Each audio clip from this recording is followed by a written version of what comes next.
Katika maboresho ya kikosi cha Yanga kwa ajili ya msimu ujao 2025-2026, Yanga imepanga kufanya usajili wa kuziba maeneo machache ikiwemo eneo la beki wa kati. Kwa sasa eneo hilo lina vitasa wa maana Ibrahim Baka, Dickson Job na nahodha Bakari Mwamnyeto, lakini benchi la ufundi limepiga hesabu ya kuongeza kifaa kingine kipya ili kujiandaa na msimu ujao, ikiendelea kushiriki ligi ya mabingwa Afrika na kusaka mataji ya ligi na kombe la FA. Sasa habari nzuri kwa Yanga ni kilichobaki sasa ishindwe yenyewe, kwani taarifa kutoka Morocco zinabainisha kuwa kocha mkuu wa AS FAR Rabat Alex Santos haoni nafasi ya kumtumia Inonga msimu ujao. Kwa mujibu wa taarifa hizo, kocha Santos haoni nafasi Inonga kikosini kwake kwa msimu ujao, hivyo amemtoa kwenye mipango yake. Na habari kutoka Yanga zinasema tayari mabosi wa klabu hiyo wameanzisha mazungumzo na FAR Rabat ili kuona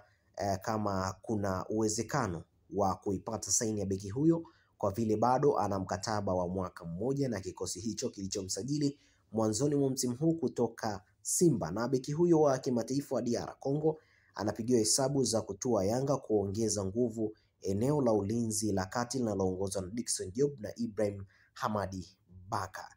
Na nukuu, Yanga ina uhitaji mkubwa wa kusajili mchezaji wa eneo hilo, ila kuhusu nani anakuja ni mapema kuzungumza kwa sasa, lakini mchakato unaendelea na majina ya wachezaji wanaotazamwa kwa ajili ya kuongeza nguvu eneo hilo yapo mezani na tayari yameanza kufanyia mchakato, na jina la Inonga ni miongoni mwao.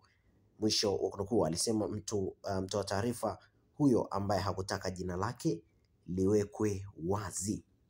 Na chanzo hicho kilisema mchakato wa kutafutwa kwa beki huyo ulianza baada ya kuachana na Gift Freddy kutoka Uganda, na tangu hapa Yanga wamekuwa na wakati mgumu kupata mchezaji ambaye ataweza kuendana na ushindani uliopo hasa kwenye eneo hilo.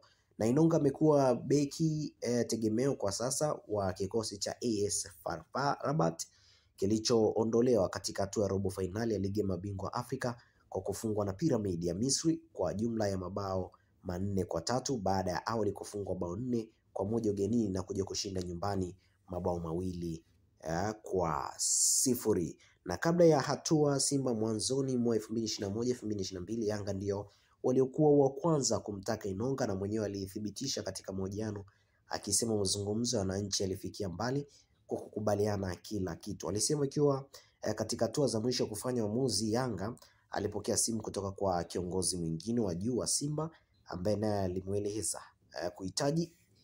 kuhitajika pia katika timu hiyo, akimuelezea pia maslahi makubwa na kumwekea mambo makubwa mezani kuliko yale ya Yanga. Na Inonga alisema Yanga ilifanya kila kitu kwa ajili yake na ilikuwa inamsubiri nchini ili kuja kumalizana naye kwa ajili ya kuitumikia kwa mkataba wa miaka 2.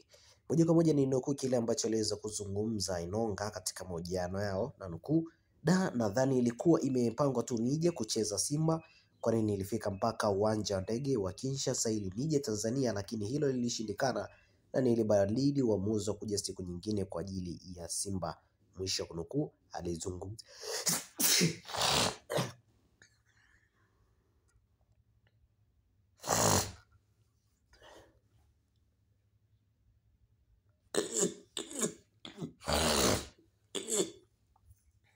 Mwisho kunukuu, alizungumza hivyo Inonga. Mwisho taarifa hii, usisahau kusubscribe, kulike, kushare na kucomment. Hii ni Smart Media. Bye bye.